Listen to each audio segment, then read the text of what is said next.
My name is Thomas Reynolds, and for nearly 40 years, I lived a quiet, happy life with my beloved wife, Linda.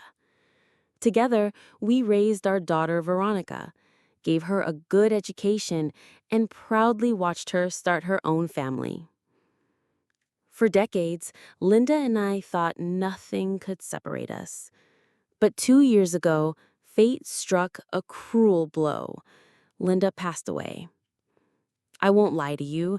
Those months after her funeral were the darkest of my life. The house felt unbearably empty. I forced myself to take care of the garden, repair the fence, fix broken things around the house, but the silence gnawed at me. At 65, I thought love was over for me. Marriage? Family again? No, I had buried those dreams with Linda. But in our small town lived a woman named Olivia. She was much younger than me, close to 40. People whispered about her constantly, her affairs, her easy lifestyle, the way she moved from one man to another. Nobody took her seriously. But one thing was certain. Olivia desperately wanted to marry. She lived with her elderly mother, Margaret, who scolded her endlessly. Olivia, when will you stop embarrassing me? You're almost 40. Get a job, at least. We can't survive on my pension alone. But Olivia would just laugh. Mother, I was born for love, not for work. I deserve care, attention, a man who will give me everything. You'll see, soon my life will change. And then one day, a friend planted a dangerous seed in Olivia's mind.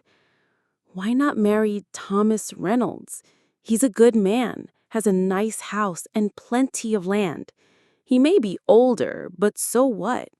Live with him for a few years, and when he passes away, everything will be yours. Olivia's eyes lit up. At last, an opportunity. The very next day, she began her campaign. She visited me often, bringing food, offering to help with chores, smiling sweetly. I was confused at first. Why would a younger woman waste her time on me? But eventually, loneliness won. After 3 months, I asked her to move in. Olivia, I said, let's stop hiding like teenagers. I'm a free man, you're a free woman. Let's live together. She pretended to hesitate. Oh, Thomas, what will people say? I don't care what people say, I replied, firmly. It's my life. Let them gossip. We married shortly after. For a while, I believed I had been given a second chance at happiness. Olivia cooked for me, laughed with me, filled the house with energy. But I didn't realize that every dish she cooked for me was carefully chosen, not for my health, but against it. She knew I had liver problems from drinking years ago. Instead of healthy meals, she made fatty, fried, spicy foods. I praised her cooking, unaware she was slowly pushing me closer to the grave. Her plan was simple. Wait until I die, inherit the house, and sell it to start a new life in the city. But there was one obstacle she hadn't counted on: my daughter. For months, I hadn't told my daughter Veronica about Olivia. I was afraid she'd feel betrayed, afraid she'd think I had forgotten her mother.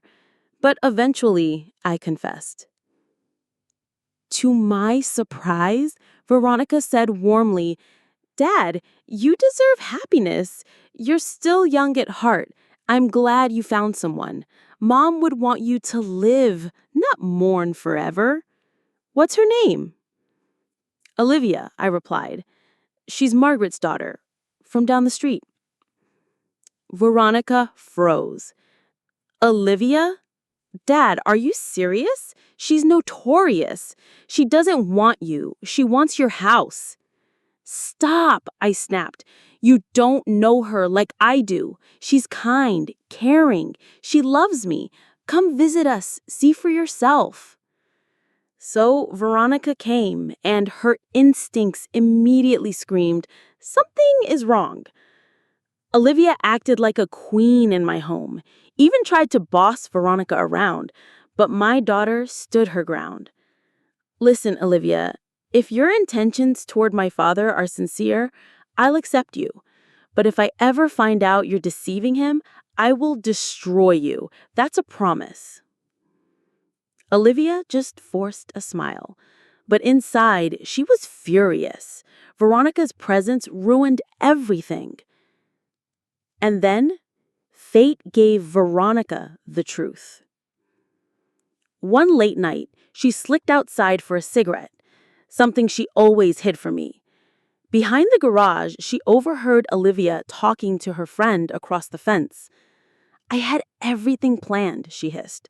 "I was going to see the lawyer in 2 days, but then his precious daughter showed up and ruined everything.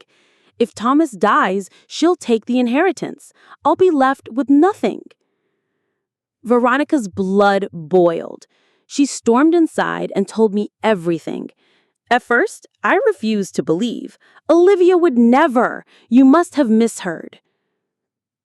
But then, Olivia, in a fit of rage, screamed the words that shattered my world. "Yes, I don't need you. I need your house. It should have been mine already, if not for your meddling daughter." Silence filled the room. My heart broke that night. The next morning, Veronica and I packed our things and left.